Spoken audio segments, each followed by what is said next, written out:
안녕하세요. 네, 경제정책 실험도구로서의 강화학습 발표를 맡은 임정섭입니다.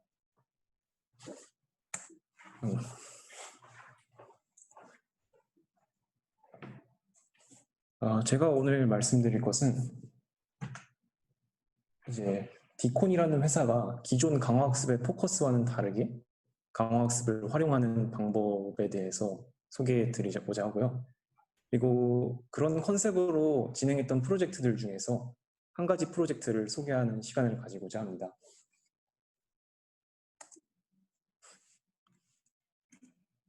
네, 기존의 강화학습은 이제 프레딕션과 컨트롤을 잘하는 데 초점이 맞춰져 있었습니다. 현재 상황을 얼마나 좋은지 잘 판단하는 것, 그리고 이 상황에서 어떤 행동이 가장 좋은지 확률 배분을 잘하는 것, 이 두 가지 문제를 푸는 것에 초점이 맞춰져 있었습니다. 그래가지고 이 프레딕션과 컨트롤을 잘한 것을 어떻게 보여줬느냐. 딥러닝이 했던 것처럼 이미지넷 같은 데이터셋을 통해서 얼마나 잘하는지 보여주는 역할이 필요했는데 그 전투적 측정을 이제 강화학습은 게임을 통해서 하게 됩니다. 이 넓은 옵저베이션 스페이스와 액션 스페이스에서 프레딕션과 컨트롤 얼마나 잘했는지 게임을 통해서 보여줬습니다.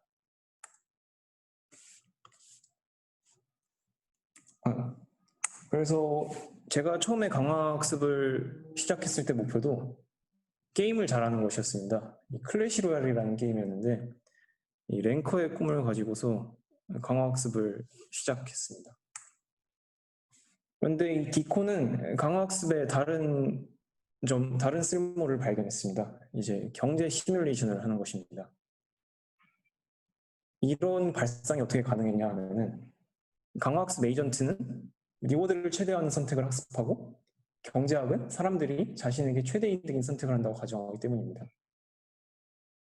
이 경제학이 가정하는 사람들이 강화학습 에이전트와 상당히 닮아 있는 것입니다. 그래서 이제 경제학적 정책들을 강화학습 에이전트들로 시뮬레이션 가능하겠다라고 생각한 것이지요. 실제로 강화학습과 경제학은 제 생각이지만 닮은 점이 많습니다. RL의 액터 크리틱 그리고 경제학의 수요 공급 강화학습은 아니지만 겐에서 제너레이터와 디스크리미네이터 이 두 가지 객체들이 서로 잘하려고 하다가 막 상호작용을 이루면서 어느 순간 바람직한 균형에 다다르는데 이 점이 상당히 비슷한 점이 있다고 생각을 했습니다. 그래서 경제학이 찾은 수많은 균형들이 결국에 경제학이 찾은 균형들은 머릿속 시뮬레이션의 결과물을 드립니다. 어떤 주체들이 이러한 특성을 가지고 있다고 했을 때 과연 상호작용하면서 어떤 결과가 일어날까? 이런 게임 이론에서 철수와 영희의 상황에서 어떤 선택을 하는 것이 가장 최적인지 시뮬레이션 한 것이고 수요 공급에서 내가 이러한 가격에 대해서 수량을 이만큼 구매하겠다는 계획을 가지고 있을 때 상대방 공급자의 공급 곡선에 의해서 균형이 결정되고 그리고 ISLM 화폐 시장과 금융시장에서의 균형이 어떻게 이루어지는지 이런 상호작용을 통해서 균형이 찾아지게 됩니다. 그래서 저희도 강화학습을 이용해 이러한 경제정책 실험이 가능하지 않을까 했습니다. 에이전트들을 설정하고 이 설정값대로 움직이면 결과적으로 어떤 일이 일어날까 시뮬레이션 하는 것입니다. 경제정책이라 하면 이렇게 3억 이상의 주식 보유시 대주주로 만든다. 상속세를 인하하자 했을 때 어떤 효과가 발생할지 시뮬레이션 하는 것입니다. 이렇게 시뮬레이션을 하면은 좋은데 기존에 못했던 이유는 실험에 참여할 사람들을 끌어오기가 힘듭니다. 그래서 실험을 못하는 것인데 이 강화학습을 통해서 사람을 대신할 에이전트들을 만든다면 정책의 실효성을 판단할 수 있는 좋은 도구가 되는 것입니다. 디코는 이제 토큰 이코노미의 설계를 시뮬레이션 하고자 했습니다. 토큰 이코노미라는 것은 법을 정하는 중앙 통제기관 없이 토큰이라는 인센티브로 운영되는 생태계를 말합니다. 어떤 행동을 했을 때 이걸 설계자의 의도대로 행동을 하면은 돈 대신에 토큰을 지급하는 것입니다. 그런데 이런 인센티브 지급 설계를 잘못하면 생태계가 무너지게 됩니다.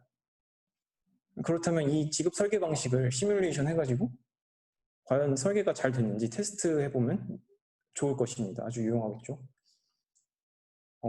그래서 이 링크를 따라가 보면 토큰 이코노미 시뮬레이션에 관해서 잘 기술되어 있습니다. 네, 그래서 이제 디코온이 어떤 회사인지 궁금해지실 텐데, 디코온은 이제 토큰 이코노미 설계를 컨설팅하는 회사입니다. 그래서 제가 했던 일은 이 강화학습을 통해서 클라이언트들의 토큰 이코노미 설계가 타당한지 시뮬레이션에서 알아보는 역할을 했던 것입니다. 그래서 이러한 프로젝트들을 진행했습니다. 토큰 보유자들이 투표에 성실히 임하게 하는 정책 시뮬레이션. 예를 들어서 힐러리가 이길지 트럼프가 이길지 이제 체인 위에서 투표를 하는데 그 투표를 할 때 아무렇게나 하지 않고 충분히 리서치를 가지고 누가 이길 것인지 투표를 하도록 하는 정책이 무엇인지 시뮬레이션합니다. 리뷰어들의 최선의 참여를 이끌어내는 보상정책 시뮬레이션. 호텔이나 음식점을 갔을 때 리뷰를 남기는데 최대한 성실하게 그리고 또 많은 사람들이 남기게 하는 보상정책이 무엇인가. 그리고 공동 구매 플랫폼에서 많은 공동 구매가 이루어지도록 하게 할 커미션 정책 시뮬레이션, GPU 등의 컴퓨팅 파워를 빌려주도록 유도할 보상 정책 시뮬레이션, 그리고 오늘 다룰 이제 동적 거래소에서 동적 수수료 정책이 만들 총 거래량 및 총 수수료 시뮬레이션 등이 있습니다. 네, 오늘 제가 소개할 프로젝트는 동적 수수료 메커니즘 시뮬레이션인데요. 프로젝트 배경은 다음과 같습니다. 이제 기존 화폐와 코인을 거래하는 중앙화된 거래소와 다르게 코인과 코인을 거래하는 탈중앙화 거래소가 있는데 이 탈중앙화 거래소에서는 사람들의 참여가 적습니다. 그래서 이 탈중앙화 거래소를 활성화시킬 수 있는 방법이 없을까 고민하던 중에 이런 방법을 생각했습니다. 거래가 적으면 수수료를 깎아주고 거래가 과열되면 다시 수수료를 올리면 어떨까? 그래서 탈중앙화 거래소를 운영 중인 바이낸스와 펠로우십을 맺고 시뮬레이션을 진행했습니다. 그러면 이런 가설을 세워보겠습니다. 거래가 적으면 수수료를 깎아주고 거래가 과열되면 다시 수수료를 올리면 어떤 상황이 발생할까요? 거래 침체 시에는 거래가 활성화될 수 있고 거래 과열 시에는 시장 조작을 막을 수 있습니다. 이를 통해 유저의 편익을 늘릴 수 있고요. 그리고 거래가 늘어나고 총 수수료가 늘어나 거래소도 좋을 수 있습니다. 그래서 이러한 가정이 맞는지 실제로 동적 수수료 정책이 총 거래량과 총 수수료 수입을 증대시키는지 시뮬레이션으로 확인해 보고자 합니다. 실험은 다음과 같은 과정을 통해서 진행되었습니다. 첫 번째로 이제 보통의 수수료 환경에서 강화학습을 활용해서 에이전트가 트레이딩하는 법을 학습합니다. 그리고 이렇게 스텝 1에서 학습된 에이전트들을 각기 다른 수수료 정책이 적용되는 환경으로 옮겨서 트랜스퍼 러닝을 합니다. 그래서 이 에이전트들이 테스트 환경에서 트레이드를 했을 때 총 수수료와 총 거래량이 어떻게 달라졌는지 관찰을 합니다. 그리고 설명 가능한 AI 방법을 통해서 이 수수료가 실제로 에이전트들의 행동에 얼마나 영향을 미쳤는지 관측을 합니다. 먼저 실험의 결과를 요약하면 다음과 같습니다. 동적 수수료 환경과 정적 수수료 환경이 구별되려면 수수료 진폭이 커야 합니다. 충분히 이제 다이나믹해야 되는 것이죠. 그리고 다이나믹 피 동적 수수료는 RL 에이전트의 의사결정에 의미 있는 영향을 끼치고 정적인 수수료일 때보다 총 거래량과 총 수수료 수입을 늘리게 됩니다. 첫 번째 스텝에서 첫 번째 스텝입니다. 기본 수수료 환경에서 트레이딩 전략을 학습하는데 세 가지 알고리즘을 활용했습니다. PPO, 그리고 큐러닝 계열의 DQN 레인보우, 그리고 레인보우를 활용하는데 모델을 그냥 CNN MLP를 사용한 것이 아니고 어텐션 트랜스포머를 사용했습니다. 그래서 트레이딩 환경이 어떻게 되는지 설명을 드리자면은 비트코인과 바이낸스 코인의 거래 데이터, 15분 봉 데이터를 이제 입력을 하게 됩니다.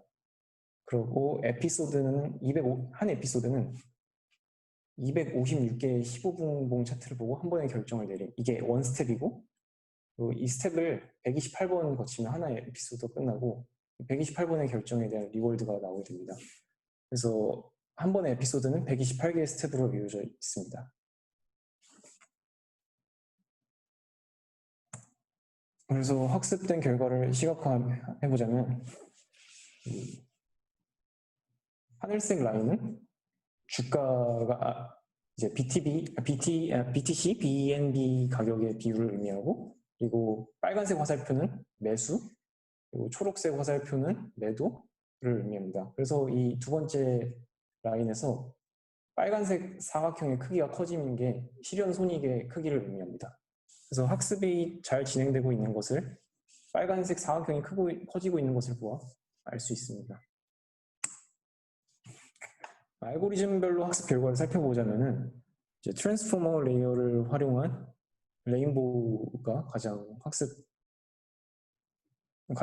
구수한 리워드를 보여주었습니다.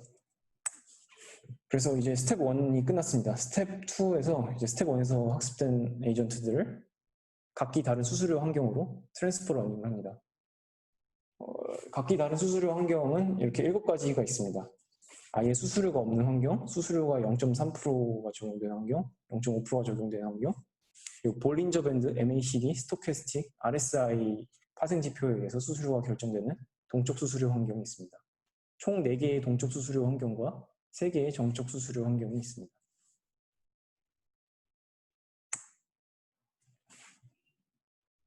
기본 수수료 환경에서 1000 에피소드 동안 훈련했던 30개 에이전트들을 각기 다른 수수료 정책이 적용된 환경으로 옮겨 새로 500 에피소드 동안 훈련하게 됩니다.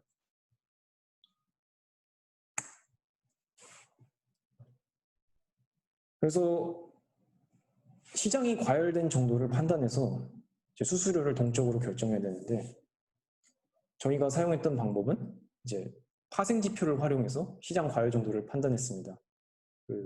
주식을 해보신 분들이시라면 알겠지만, 주가 창을 차트를 볼 때 이렇게 가격 밑에 이런 파생 지표들이 그려져 있는 것을 알 수 있습니다. 이것은 볼린저 밴드라고 부르고, 이것은 무빙 에버리지, 이동평균선을 통해서 만들어낸 파생 지표들인데, 이러한 지표들을 활용해서 지금 시장이 얼마나 과열되어 있고 침체되어 있는지를 판단합니다. 예를 들어서 이 볼린저 밴드가 간격이 좁아지면 좀 시장이 침체되어 있고, 간격이 넓어지면 시장이 과열되어 있다, 이런 것을 판단하게 됩니다.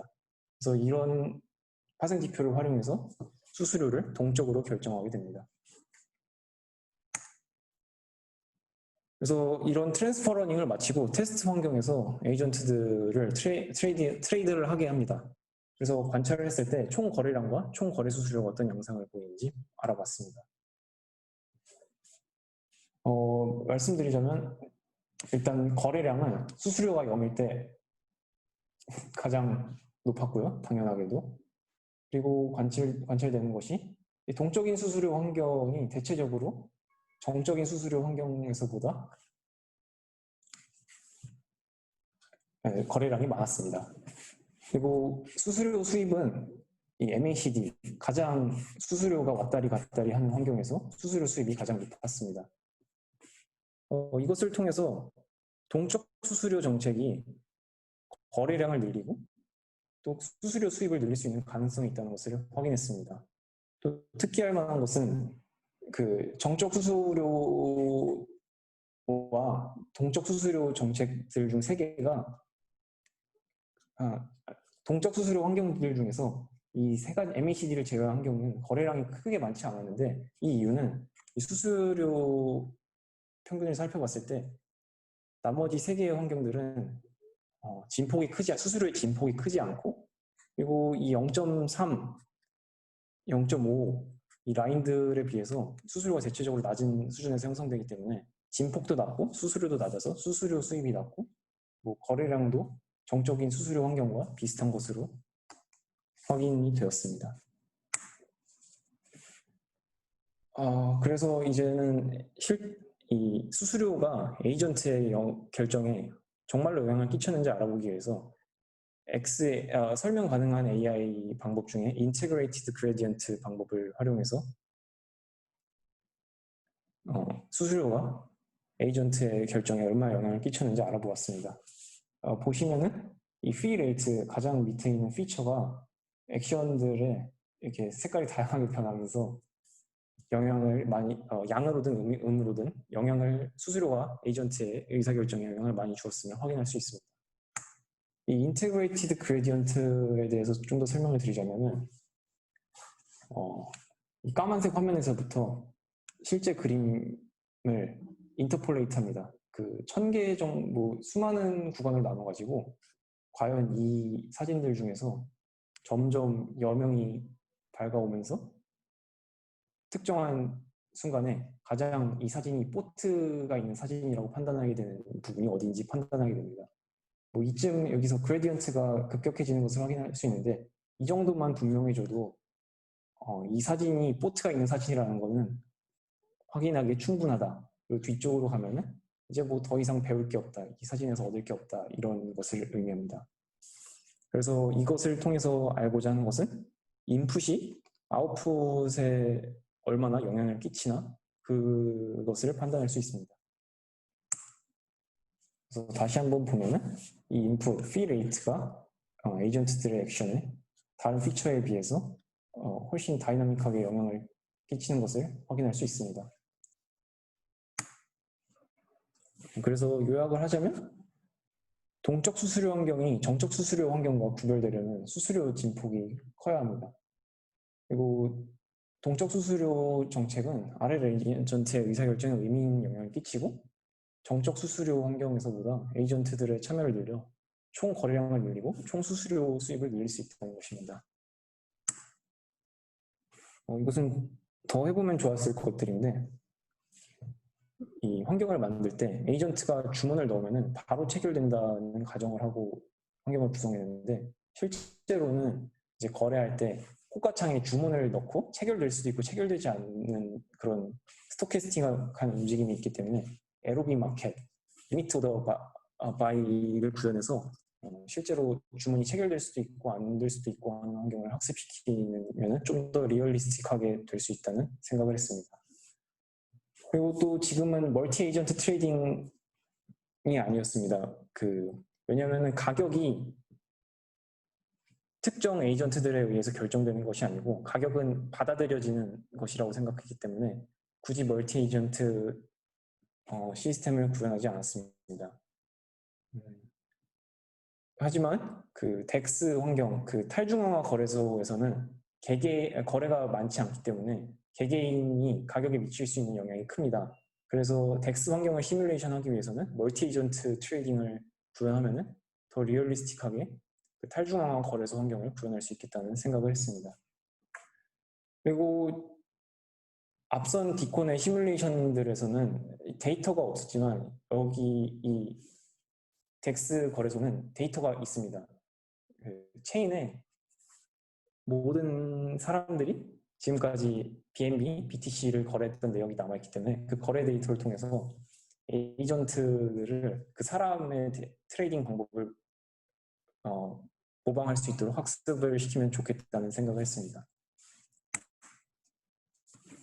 다음은 이제 소스가 공개되어 있는 GitHub 주소고요. 이제 이 프로젝트에 대해서 정리해둔 미디엄 그리고 유튜브에 이 프로젝트에 대한 설명이 나타나 있습니다. 그럼 이상으로 발표를 마치겠습니다. 감사합니다.